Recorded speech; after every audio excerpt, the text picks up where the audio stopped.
A México, no vuelvo nunca más. Esa frase, antes un susurro aislado de un viajero decepcionado, ahora resuena como un eco silencioso pero insistente en los aeropuertos, en los foros de Internet, en las conversaciones de sobremesa. Se propaga, lenta pero segura, entre aquellos que vinieron buscando el paraíso y encontraron una sombra de indiferencia. ¿Qué pasó con nuestro México, el de la sonrisa franca y el abrazo cálido? En un restaurante con vista al mar Caribe, donde la comida debía saber a gloria, alguien escuchó una palabra que jamás esperó. En un hotel de 5 estrellas, diseñado para el goce familiar, una familia fue testigo de algo inconcebible. En un destino que prometía recuerdos inolvidables, muchos se marcharon con una pequeña espina clavada en el corazón. No hablamos de grandes tragedias ni de escándalos mayúsculos. No, son pequeños momentos, instantes fugaces que, como gotas de veneno, se acumulan en el alma. Un gesto, una mirada, una palabra fuera de lugar. Cada uno, por sí solo, podría ser una anécdota sin importancia. Pero juntos, sumados uno tras otro, construyen un muro invisible que de repente se vuelve insuperable, cristalizando en una conclusión fría y definitiva: no quiero volver. Pero, ¿qué está pasando realmente en el paraíso? ¿Qué se esconde detrás de las playas de arena blanca y las aguas turquesas que vemos en los folletos? Bajo el sol radiante y el aparente éxito de un turismo en auge, una extraña incomodidad ha comenzado a crecer, una maleza silenciosa que nadie había logrado nombrar, pero que ahora está sacudiendo los cimientos de nuestra hospitalidad. Ese instante incómodo que sentiste en tu último viaje, esa mirada fría que te cruzaste en un mercado, esa sensación helada que intentaste olvidar pero que se quedó contigo. ¿Fueron realmente una casualidad? ¿O son el síntoma de una enfermedad más profunda? Y lo más importante, ¿por qué este cambio invisible está llevando a tantos viajeros, de tantas nacionalidades, a la misma y triste conclusión?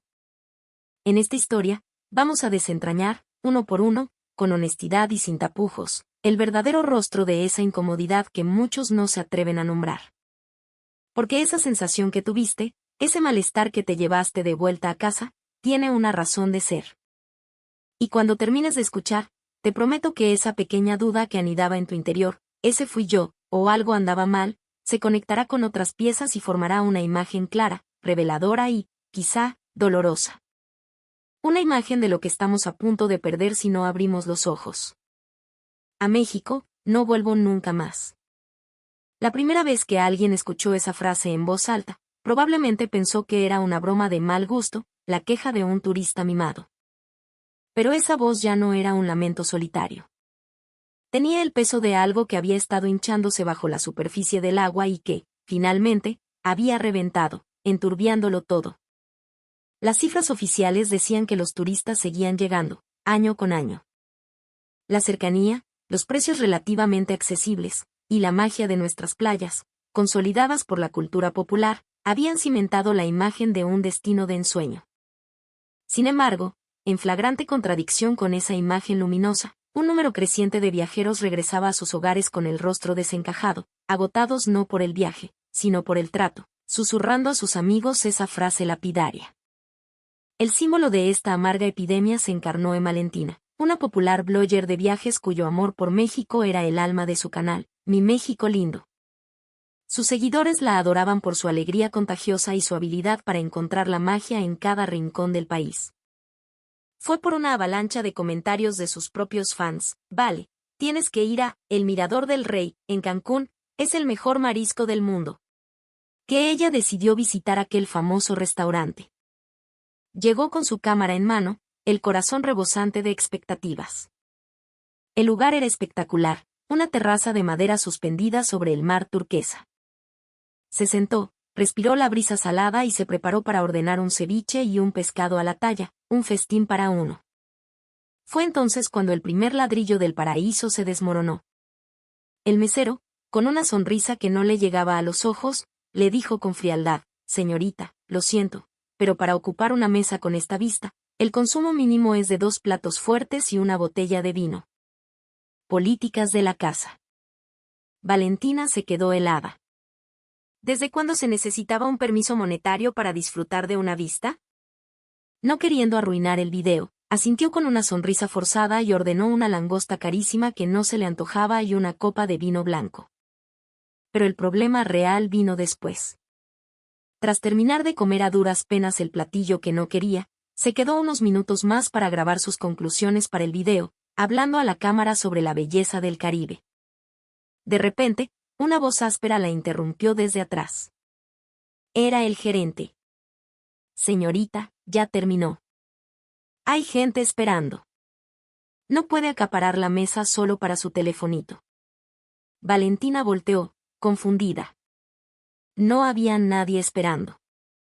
Varias mesas estaban vacías. La brisa marina se sentía ahora gélida.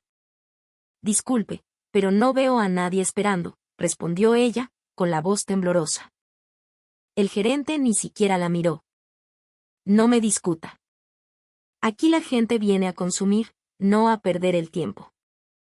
Si ya pagó, retírese.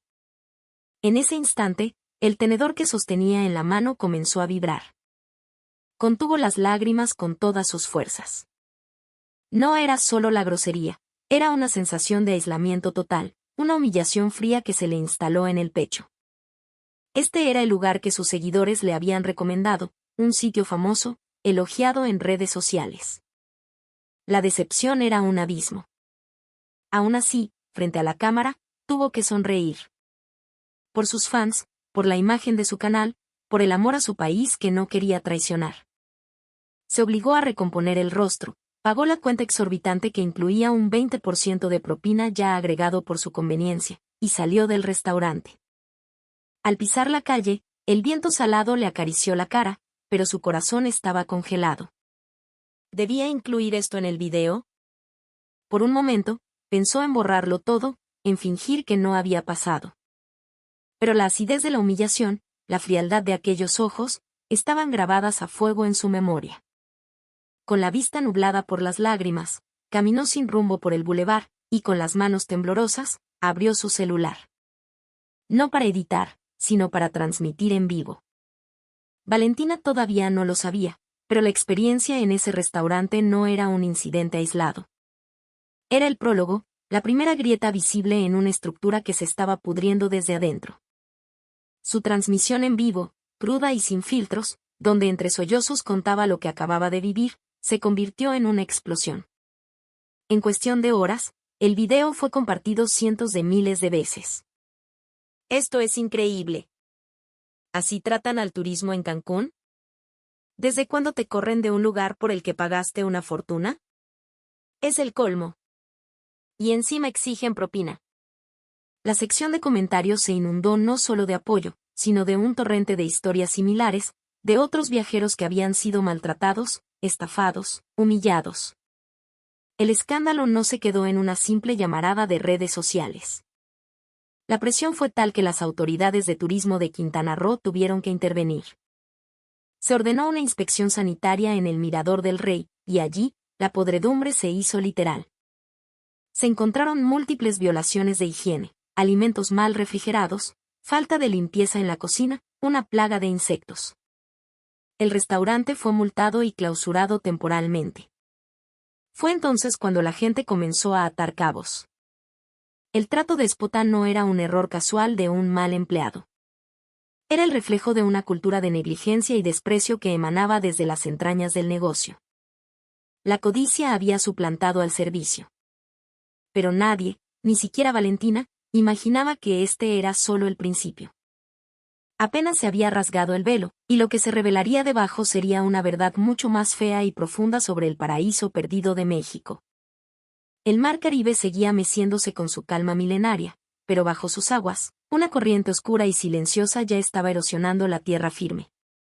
A la mañana siguiente de la viralización del video de Valentina, el puerto de Cancún amaneció envuelto en una calma extraña. El sol brillaba como siempre, las banderas de los hoteles ondeaban con la brisa. Pero en los teléfonos de toda la ciudad, una tormenta digital no dejaba de sonar. El video se esparcía como un reguero de pólvora. Aunque Valentina nunca mencionó el nombre del restaurante, los detalles, la decoración, la vajilla, el paisaje exacto desde la ventana, fueron suficientes para que los clientes habituales lo identificaran al instante. En cuestión de minutos, el nombre El Mirador del Rey, junto con su dirección y fotos, inundó Twitter, Facebook e Instagram. Los comentarios eran una avalancha de indignación. ¡Qué vergüenza para Cancún! Yo he ido y son unos prepotentes. Si así tratan a una mexicana famosa, imagínense cómo nos tratan a los turistas de a pie. Pagar 2,000 pesos para ser humillado. No manches.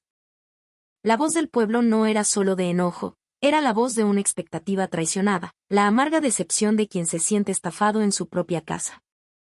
Y fue precisamente esa decepción la que impidió que el escándalo muriera como tantos otros. Frente al restaurante, antes del mediodía, ya se habían congregado periodistas y curiosos con sus celulares en alto. La presión mediática obligó a las autoridades sanitarias y a la Profeco a realizar una visita de inspección de emergencia. Dentro, los inspectores, con sus tablas y bolígrafos, comenzaron a examinar cada rincón. Y lo que encontraron fue peor de lo esperado. En la cocina, el termómetro del refrigerador principal no funcionaba. Varios paquetes de mariscos tenían etiquetas de caducidad vencidas. Los registros de limpieza no se habían actualizado en meses. Peor aún, los utensilios de cocina se almacenaban en condiciones insalubres. No eran errores aislados. Eran la prueba de un sistema podrido por la apatía, donde la rutina había matado el rigor y el descuido se había convertido en norma. Cuando los resultados de la inspección se hicieron públicos, una nueva ola de furia sacudió las redes. No solo déspotas, también cochinos. Les importa un comino la salud del cliente, solo quieren tu dinero. Y pensar que era un lugar de prestigio. La neta, qué asco. La indignación creció, arrastrando incluso a quienes no habían visto el video original. Los propios habitantes de Cancún estaban sumidos en la confusión y la vergüenza. Este puerto vive del turismo, los viajeros son el alma de su economía. Por eso, el miedo a las repercusiones de este escándalo era palpable. En una rueda de prensa improvisada, un funcionario de turismo, con la cara desencajada, pidió disculpas. Este es un incidente inaceptable que no refleja la hospitalidad de nuestro destino. Tomaremos medidas para que no se repita. Su voz temblaba, pero los cancunenses sabían la verdad. Esto no era un caso aislado. Era la punta de un iceberg de problemas que llevaba años creciendo bajo la superficie. Ese presentimiento se materializaba en otros lugares. En un hotel de lujo en Acapulco, una familia de Guadalajara vivía su propia pesadilla. El hotel, famoso por sus 5 estrellas y su servicio impecable, era el escenario perfecto para unas vacaciones soñadas.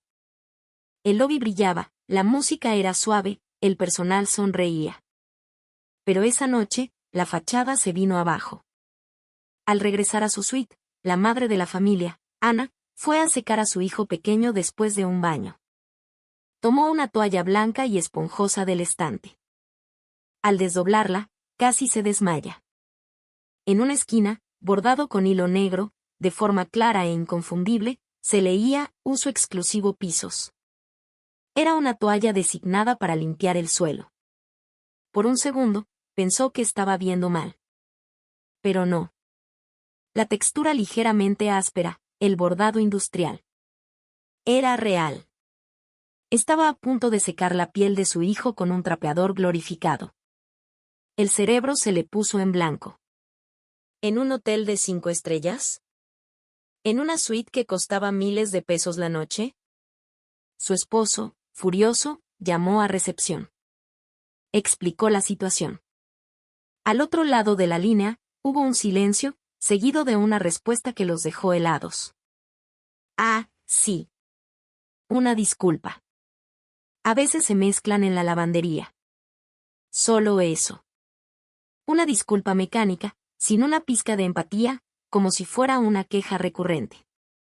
Pidieron un cambio de toallas y alguna compensación. El recepcionista suspiró. Ahorita no tengo personal de piso disponible. Mañana vemos. Ni cambio, ni solución, ni una disculpa sincera. Solo indiferencia. Ana se quedó de pie, con la toalla sucia en la mano. El bordado no se sentía como un error, sino como un insulto. como una manifestación de un descuido profundo, sistémico. La sensación de que, tras la sonrisa de la fachada, al cliente en realidad no le importas a nadie. Al día siguiente, la historia explotó en redes sociales, justo cuando el escándalo de Cancún seguía candente. En Acapulco es lo mismo. Pagas por lujo y te dan basura. La discriminación es evidente.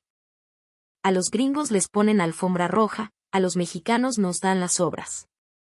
Ya no hay servicio, solo codicia. Y para colmo de males, justo un día después de que las autoridades de Guerrero convocaran una junta de mejora de la calidad turística por el incidente, se destapó otro escándalo. Un icónico restaurante de pescado a la talla en Barra Vieja fue sorprendido reutilizando las guarniciones y salsas sobrantes de otras mesas. La clausura fue inmediata. La furia ciudadana llegó a su punto de ebullición. ¿De qué sirve que hagan sus juntas si todo sigue igual? Pura simulación. Por enfrente muy amables, por detrás nos ven la cara. Están matando a la gallina de los huevos de oro. Un periodista local lo resumió en una columna devastadora: los problemas que vemos son solo la punta del iceberg. Lo que se esconde debajo es una podredumbre mucho más grande y profunda. Llevamos años ignorando que el alma de nuestros destinos turísticos se está pudriendo, y ahora el hedor es insoportable. El despotismo del restaurante, la toalla de piso del hotel, la comida reciclada parecían eventos separados, pero detrás de ellos se movía una misma sombra, una sombra que aún no tenía un rostro definido, pero cuyo contorno comenzaba a dibujarse, ominoso, contra el atardecer del paraíso. El viento que soplaba en la costa ya no olía a sal, sino a una descomposición silenciosa. El despotismo en el restaurante, la toalla inmunda en el hotel de lujo, la comida reciclada en el negocio de tradición parecían incidentes aislados, pero a medida que sus ondas expansivas se extendían, la gente comenzó a darse cuenta de una verdad incómoda: esto no era una coinculación. Eran los síntomas de una enfermedad que había estado incubándose en silencio, y que ahora brotaba por todas partes. Para confirmar esta sensación, un dato frío y contundente sacudió a la opinión pública. En 2024, el número de quejas presentadas ante la Procuraduría Federal del Consumidor, Profeco, por parte de turistas en destinos de playa se había disparado un 71.1% en comparación con el año anterior. Era un aumento anómalo, casi delirante. Y lo más revelador, el 93% de esas quejas provenían de turistas extranjeros. El número de visitantes aún no alcanzaba los niveles previos a la pandemia, pero las quejas se multiplicaban a un ritmo exponencial.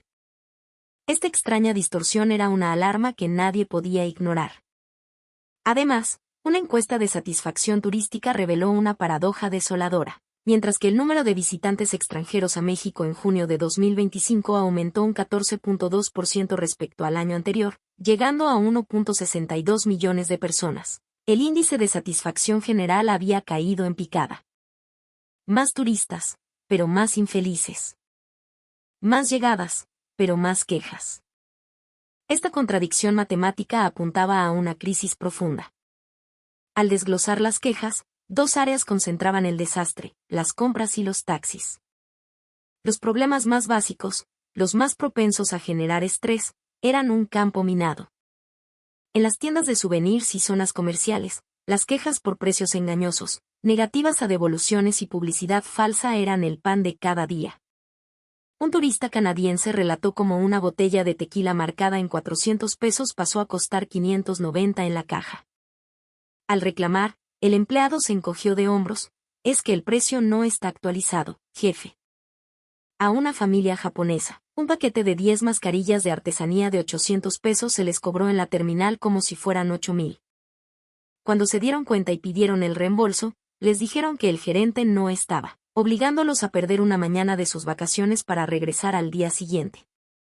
No era solo un error, era un desprecio absoluto por el tiempo y la confianza del viajero.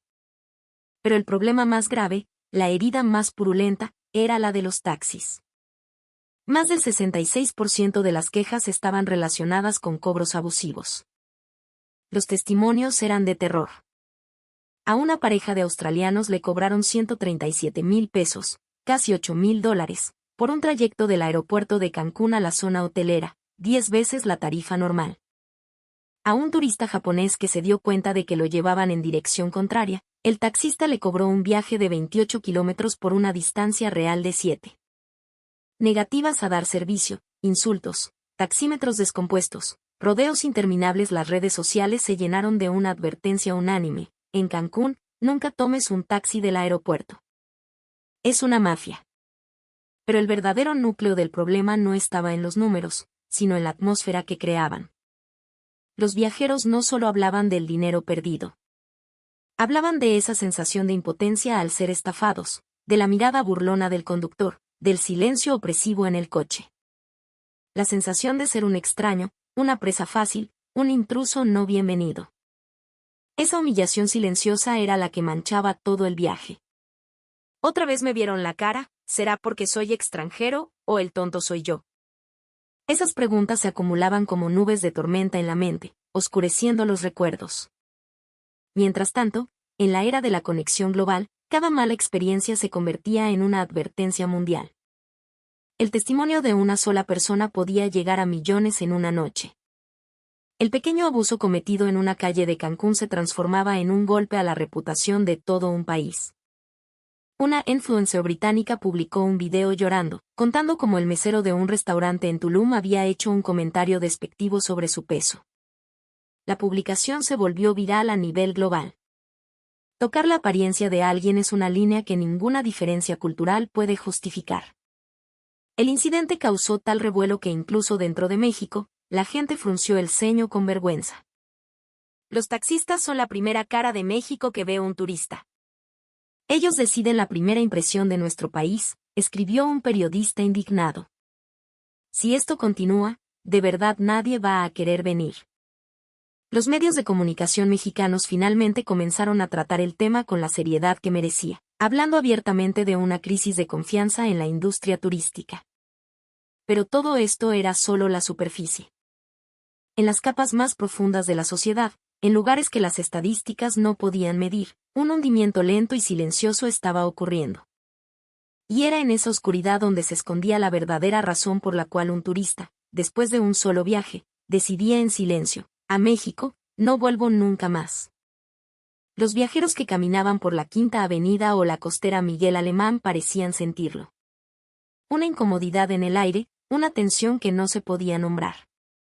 La razón era un misterio, pero el corazón no se sentía en paz. Detrás de la fachada vibrante de los destinos turísticos, se escuchaba un crujido, un sonido leve que anunciaba que algo fundamental estaba a punto de romperse. Esa sombra indefinible que se cernía sobre los turistas no era una simple acumulación de mala suerte. Cualquiera que caminara por las zonas turísticas con los ojos abiertos podía sentirlo. Un destino turístico debería ser, por definición, un lugar de bienvenida, de hospitalidad, un escenario para la alegría. Pero en muchos rincones de México, esa esencia se había ido desvaneciendo lentamente. No era culpa de una persona, ni de un solo negocio, ni siquiera de una sola ciudad. Era un cambio más amplio, más silencioso, pero innegable. El diario mexicano El Economista publicó un editorial mordaz que dio en el clavo: en nuestros principales destinos turísticos, se ha extendido la peligrosa costumbre de ver al turista no como un huésped valioso, sino como una cartera andante, una fuente de ingresos a corto plazo a la que hay que exprimir antes de que se vaya. Estas palabras resonaron dolorosamente en el pecho de muchos mexicanos, porque eran, con una crueldad milimétrica, la pura verdad. Hubo un tiempo, no hace mucho, en que los pueblos turísticos de México recibían a los visitantes con un orgullo genuino. La comida, las artesanías, el ambiente de un local, todo estaba pensado para deleitar a quien venía de lejos. Había una calidez humana, un cuidado arraigado en nuestra cultura. Pero a medida que el turismo se convirtió en una industria masiva, y el número de visitantes que una pequeña localidad debía soportar se disparó, todo cambió. Lugares que antes recibían a unos pocos cientos de visitantes al mes, de repente se vieron inundados por miles, a veces decenas de miles, cada día. ¿Y qué ocurrió? Los meseros se agotaron, sus rostros perdieron la sonrisa. Las filas de espera crecieron, y con ellas, el estrés. La capacidad de escuchar al cliente se evaporó, despachar a la gente se convirtió en la prioridad. La eficiencia mató al servicio, y el dinero se antepuso al corazón. Y sin que nadie se diera cuenta, el turista dejó de ser un invitado especial. Se convirtió en una pieza más en una línea de ensamblaje. Cuanto más éxito económico traía el turismo, más se acumulaban las distorsiones invisibles. Esa tensión acumulada, con el tiempo, envenenó la atmósfera de los lugares. Las calles se llenaron de letreros llamativos en inglés, los precios se inflaron para el mercado extranjero, y la decoración de los restaurantes se volvió genérica, diseñada solo para ser instagrameable. Pero detrás de esa fachada brillante, los rostros de los trabajadores reflejaban un cansancio profundo. El margen emocional, ese espacio en el corazón que se necesita para dar una bienvenida sincera, había desaparecido. En muchos negocios, la pregunta ya no era cómo podemos hacer que el cliente se sienta feliz, sino cómo podemos maximizar la ganancia de hoy. La gente lo percibe. El corazón humano es más sensible a las expresiones y a las atmósferas que a las palabras o los números. Un columnista mexicano escribió, el cambio en el aire de un lugar turístico lo nota primero el extranjero. El local está tan inmerso en el que se vuelve inmune. Y tenía toda la razón. El visitante llega con la mente fresca, sin estar acostumbrado al entorno. Por eso es hipersensible a un pequeño cambio de actitud, a una expresión fugaz. Siente las ondas sutiles que el habitante local ya no percibe. Y había otro factor clave, la feroz competencia de precios. Con el aumento de turistas, proliferaron los negocios que ofrecían los mismos productos y servicios. Pero a mayor competencia, mayor la tentación de buscar la ganancia inmediata, de adoptar la mentalidad de no pasa nada si no se dan cuenta. Inflar precios de repente, hacer la cuenta poco clara, cobrar más a ciertos turistas que a otros. El criterio dejó de ser si era correcto, y pasó a ser si me cachan o no. Cuando estas prácticas se acumulan, una sutil desconfianza se apodera del ambiente. Detrás de la sonrisa se adivina el cálculo, detrás de la amabilidad, se siente el olor a transacción. La calidez original se desvanece, y solo queda el fuerte aroma del negocio. Pero lo crucial no es el fenómeno superficial. Lo importante es lo que pasaba en un nivel más profundo. Si uno sigue el rastro de por qué nuestros destinos turísticos cambiaron, siempre llega al mismo punto, el momento en que se perdió la holgura humana. La capacidad de tener un respiro. No importa cuán próspera sea la economía o cuántos turistas lleguen, si quienes los reciben han perdido esa holgura, esa paz interior, el corazón del viajero nunca podrá sentirse pleno. Cuando se pierde la holgura, hasta la amabilidad más arraigada en una cultura se marchita.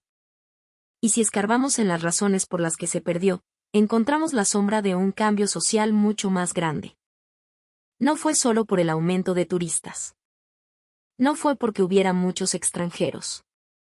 Fue algo que empezó a moverse mucho antes, en otro lugar, y que lentamente lo fue envenenando todo.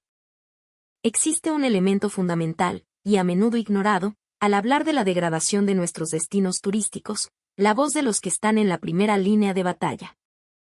El turista habla desde su perspectiva de frustración. El empresario se justifica desde su lógica de negocio. El gobierno propone soluciones desde su escritorio. Pero nadie, absolutamente nadie, se detuvo a mirar de verdad el estado mental y emocional de las personas que trabajan ahí. Durante años, el gobierno mexicano ha impulsado, con bombo y platillo, iniciativas de turismo inteligente, aplicaciones, guías digitales, sistemas de reservación de última tecnología. Las ciudades se llenaron de kioscos interactivos, los menús se digitalizaron. Los folletos fueron reemplazados por tabletas, y en los puntos de información, enormes pantallas digitales daban la bienvenida. El viajero con un mapa de papel se convirtió en una especie en extinción. Ahora todos caminaban con la mirada fija en su celular. Pero mientras la tecnología avanzaba, en el rostro de los empleados que daban la cara al público, las marcas del agotamiento se hacían cada año más profundas. En un café de la zona hotelera de Cancún, un joven barista, sin siquiera intentar ocultar las enormes ojeras bajo sus ojos, lo confesó: estoy tan cansado que ya no tengo energía para sonreír. El número de turistas que atiendo al día es más del doble que antes de la pandemia. Pero ¿sabes qué? El personal sigue siendo el mismo. Una encuesta realizada por la Secretaría de Turismo reveló una verdad aún más cruda. Casi el 60% de los empleados del sector nunca habían recibido capacitación para tratar con extranjeros. Y no se referían solo a no saber idiomas. Se referían a no tener herramientas para entender diferencias culturales, protocolos de servicio, o cómo manejar un conflicto. En otras palabras, los soldados en el frente de batalla estaban bajo una presión brutal para ser amables y eficientes, pero sin el equipo ni el entrenamiento para hacerlo. ¿Qué le pasa a una persona en esa situación? Pierde la paciencia. Sus emociones se desbordan. La más mínima molestia se convierte en una explosión de ira. El grito en el restaurante, la actitud hosca del taxista, el descuido con la toalla, nada de eso fue un acto de maldad deliberada. Fueron las consecuencias inevitables de personas llevadas al límite, despojadas de su capacidad para ser amables. El gobierno celebraba el aumento de turistas, pero la infraestructura humana no estaba ni remotamente preparada para recibirlos. A más turistas, más carga para los empleados, menos tiempo para descansar. La fatiga se acumulaba, los errores aumentaban, las sonrisas desaparecían. Ese pequeño detalle de amabilidad que antes un mesero ofrecía de forma natural, ahora se había convertido en un lujo que no podía permitirse. Una camarera en un hotel de Los Cabos lo explicó así: no es que los turistas tengan la culpa, ¿sabes? Pero todos los días son las mismas preguntas, las mismas órdenes, las mismas quejas. Somos humanos, tenemos un límite. Y luego, bajando la voz, añadió, y lo peor es que no puedes quejarte. Tus jefes solo te dicen, sonríe y sé amable. No entienden lo que pasa aquí abajo. Esa orden, sonríe, es una de las formas más sutiles de tortura. Puedes forzar la sonrisa en tu cara, pero tu alma se va desgastando. Y con el tiempo, tu rostro se endurece, tu voz se enfría, y sin darte cuenta, desarrollas un tono cortante. Esos pequeños cambios son los que, sumados, crean una atmósfera de no eres bienvenido. Un empleado demostrador que evita el contacto visual. Un mesero que suspira casi imperceptiblemente cuando confirmas tu orden. Un guía que contesta con monosílabos. Son reacciones de segundos, pero para un viajero, son como pequeños puñales. Un turista lo siente todo, el aire del lugar, el corazón de su gente. En un sitio donde las personas han perdido la calma, el viajero también la pierde. Pero había un problema más, uno del que nadie quería hablar. Cuando el agotamiento es extremo, la gente empieza a crear barreras para protegerse. Comienzan a diferenciar entre nosotros y ellos. Y especialmente hacia los extranjeros, con quienes la comunicación es más difícil, se levanta un muro invisible. No es prejuicio ni odio, es el mecanismo de defensa de una mente exhausta. Y ese muro, el turista lo siente, lo palpa, aunque no pueda verlo. Hace no tantos años, en los pueblos turísticos de México había sonrisas genuinas. Si no entendías el idioma, la gente te ayudaba con señas. Si veían a un extranjero perdido, se acercaban a ofrecer ayuda. Esa amabilidad casual era lo que hacía que los recuerdos de un viaje fueran cálidos. Pero esa cultura se fue desvaneciendo. La razón es simple: el cansancio colectivo le bajó la temperatura a las ciudades. Lo que nos esperaba al final del camino del éxito turístico no era la prosperidad, sino el agotamiento.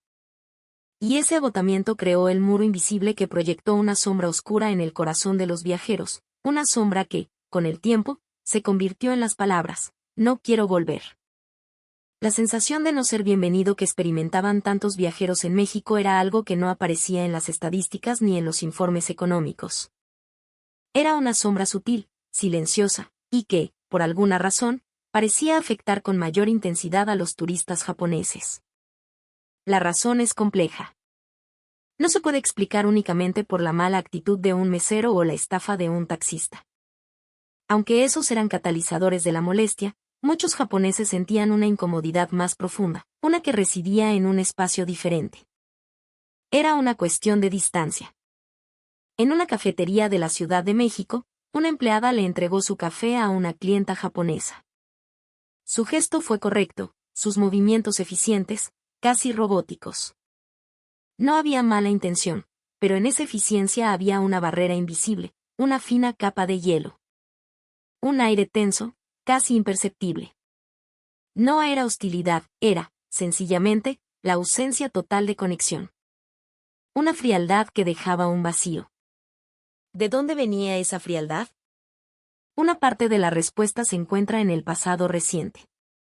La memoria de los movimientos No Japan que surgieron a partir de 2019, en un contexto de tensiones políticas, todavía estaba fresca. El boicot a productos japoneses, las campañas para no viajar a Japón, e incluso letreros en algunas tiendas con la leyenda "no se atiende a japoneses" que se viralizaron en redes sociales, dejaron una cicatriz en la psique de los viajeros. Por supuesto, hoy en día esa fiebre ha disminuido. Es muy raro encontrar una muestra explícita de rechazo en las calles. Pero el recuerdo del aire que se respiraba, esa memoria emocional, permanece mucho más tiempo de lo que uno cree. No es un eco fuerte, es más bien un murmullo, algo difícil de describir. Como la sensación casi imperceptible que tienes cuando tocas una vieja cicatriz. Un joven universitario de Seúl lo explicó así en una entrevista: no es que odiemos a los japoneses. Pero en la época de esas campañas, el ambiente era muy tenso.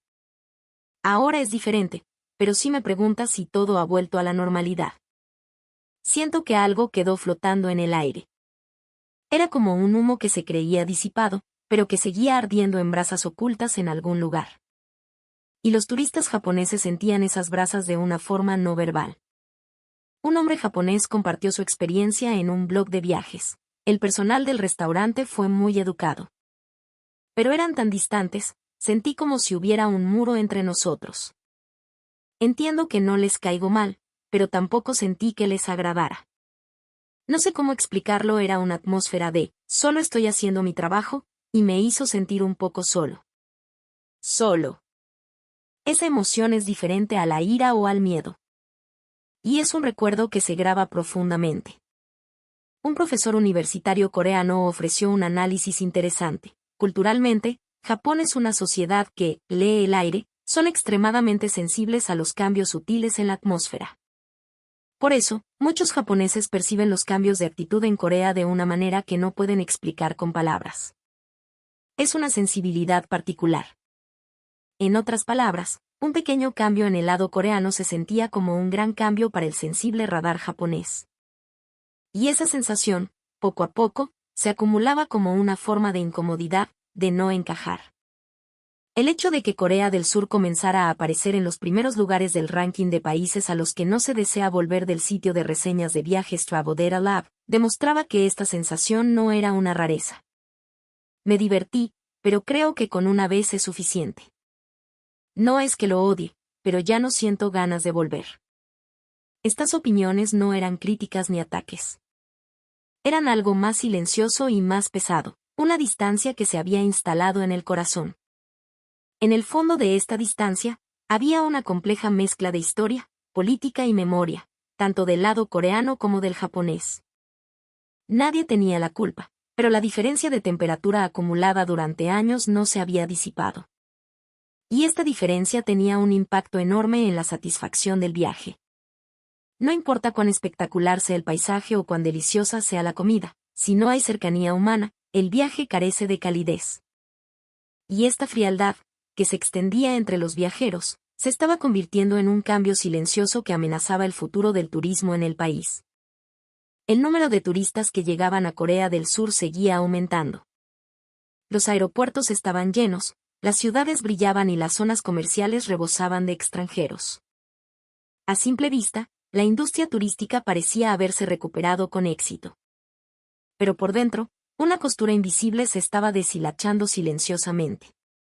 El grito en el restaurante, la toalla de trapo en el hotel de lujo, la comida reciclada en el restaurante tradicional, el taxi que cobró 10 veces la tarifa, el empleado con el rostro inexpresivo, cada uno parecía un incidente aislado. Pero si los unías, dibujaban una línea sorprendentemente clara. El nombre de esa línea era confianza. El turismo no se construye solo con hoteles, comida y paisajes.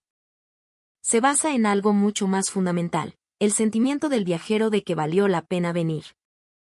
Y ese sentimiento nace de la suma de cosas intangibles, una expresión, una palabra, una actitud, la temperatura de un saludo, la amabilidad invisible que flota en el aire de una ciudad.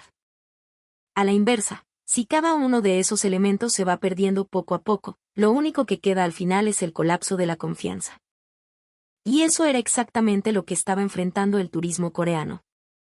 El agotamiento del personal, los problemas económicos derivados de una comercialización excesiva, la distancia inconsciente creada con los extranjeros, las sombras del pasado que aún perduraban, y la desconexión entre las políticas del gobierno y la realidad del día a día, todos estos factores se entrelazaron y crearon una grieta invisible en el corazón del país.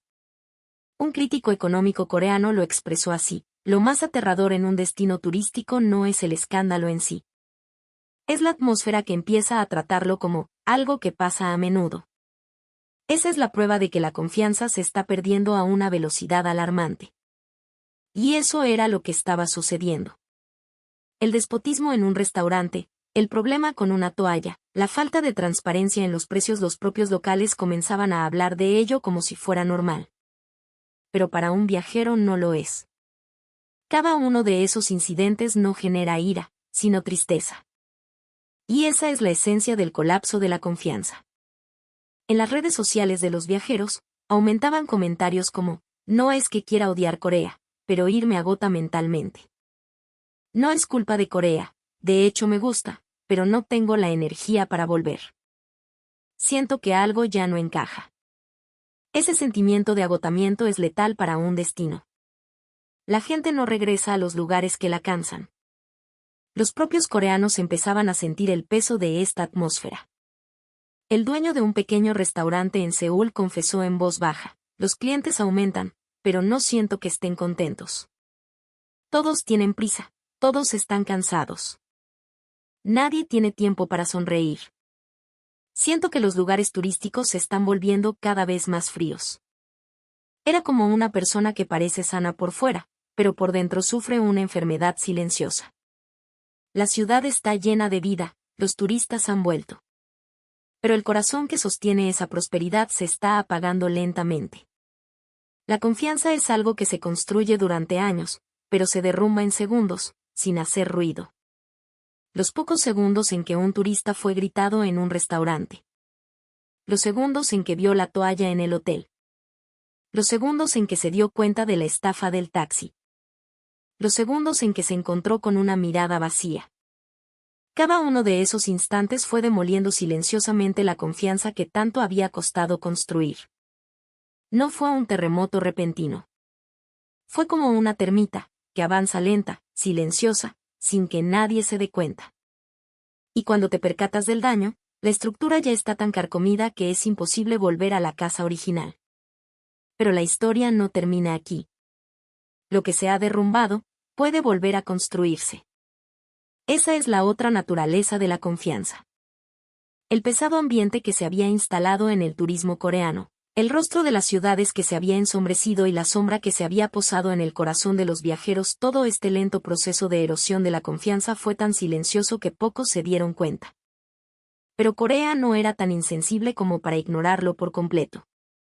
A medida que los problemas se acumulaban, tanto en el gobierno como entre los ciudadanos, comenzó a extenderse la idea de que algo tenía que cambiar.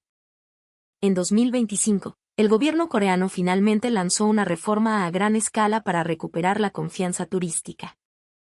La llamaron Proyecto Turismo Cero.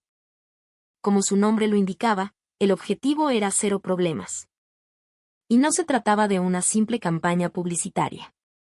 Era un esfuerzo por recuperar la temperatura de la confianza desde la raíz. Primero, se estandarizó la visualización de precios en todos los establecimientos turísticos.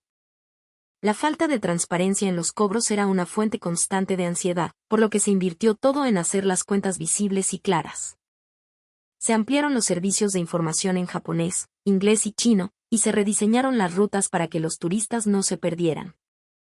La industria del taxi también recibió una intervención severa.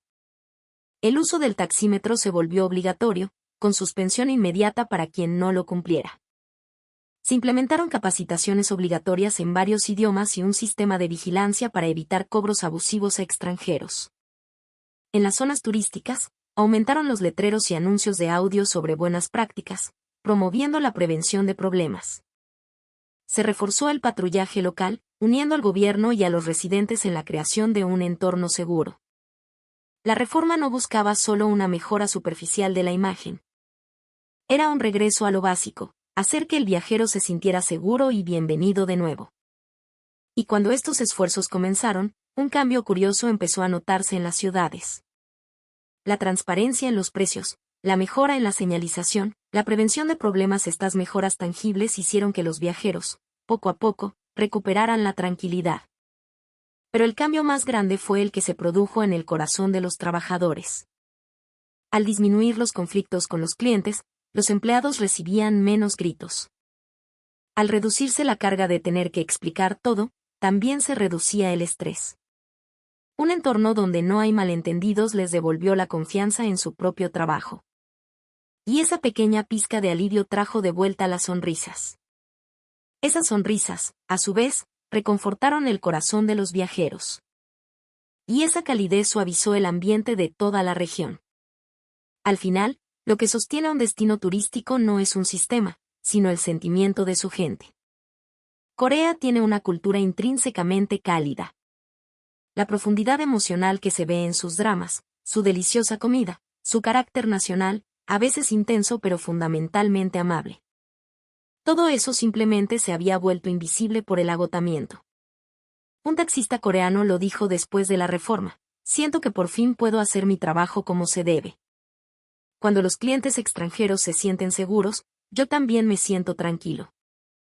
Este círculo virtuoso de tranquilidad era el camino más seguro para reconstruir la confianza. Viajar es algo curioso. Puedes comer la comida más deliciosa, ver los paisajes más hermosos, pero al final, lo que queda en tu corazón son las personas. Una palabra amable en un restaurante, una sonrisa en un hotel, la mano que te ayudó cuando te perdiste, una breve conversación en un taxi. La suma de esos pequeños momentos es lo que define la impresión de un viaje. La confianza, en última instancia, se construye con la temperatura humana. La reforma que Corea comenzó fue, precisamente, un nuevo comienzo para recuperar esa temperatura. Y los viajeros también comenzaron a darse cuenta de que, más allá de la ira y la frustración, en las calles de Corea también quedaba un espacio para la esperanza. La youtuber que una vez huyó de un restaurante conteniendo las lágrimas, la familia que se quedó paralizada frente a una toalla, el viajero estafado por un taxista, la gente que se sintió oprimida por una mirada vacía. Sus experiencias no fueron el final. Se convirtieron en el punto de partida para ver cómo las cosas podían cambiar. La confianza, una vez rota, puede reconstruirse. Solo requiere tiempo. Y lo más importante de todo, requiere la voluntad de querer arreglarla. Corea, poco a poco, estaba empezando a darle forma a esa voluntad. El turismo es el rostro de un país, el espejo de su alma. Lo que se refleja en él no son los paisajes ni la comida, sino el sentimiento que habita en la vida cotidiana de su gente. Quizás por eso, lo que un viajero recuerda al final son momentos como estos: una sonrisa amable en el aeropuerto, un pequeño gesto de cabeza al cederle el paso, un breve gracias intercambiado en un restaurante. Esas interacciones triviales son las que tienen el poder de reescribir la impresión de todo un viaje. Y tú, que escuchas esto, seguramente ya te has dado